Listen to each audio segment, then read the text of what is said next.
रंग माझा वेगळा 19 सप्टेंबरच्या भागामध्ये आपण पाहणार आहोत. सुधीर दीपाच्या विरोधात कंप्लेंट करतो आणि पोलिसांना घेऊन दीपाच्या घरी येतो. सुधीर पोलिसांना बोलतो, याच त्या मॅडम आहेत. आमच्याकडून पैसे घेतले आणि आता जाहिरात करण्यासाठी आता नकार देत आहे. त्या तेथून पळून गेल्या. पोलिसांना घरी आलेले पाहून दीपाला अतिशय धक्का बसतो. तर इकडे सुधीरने पूर्ण दीपाचे व्हिडिओ काढलेले असतो. दीपाचा व्हिडिओ पाहून आयुष्याला खूप आनंद होत असतो.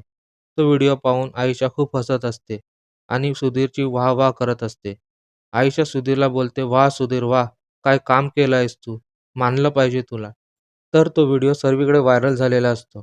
श्वेता तो व्हिडिओ सौंदर्याला दाखवते. श्वेता सौंदर्याला बोलते, "बघा तुमच्या दीपाचे प्रताप." तो व्हिडिओ पाहून सौंदर्याला अतिशय धक्का बसतो. सौंदर्या सर्वांना बोलते, "दीपा या माणसाला का मारत आहे? हा माणूस आहे तरी कोण? आणि दीपाने का मारले असेल याला?" तर सौंदर्य अतिशय काळजीत पडते. आता सौंदर्या दीपाला कशाप्रकारे मदत करणार आणि ती दीपाला जेलमधून सोडून आणणार का? हे आपल्याला येणाऱ्या भागातच समजेल.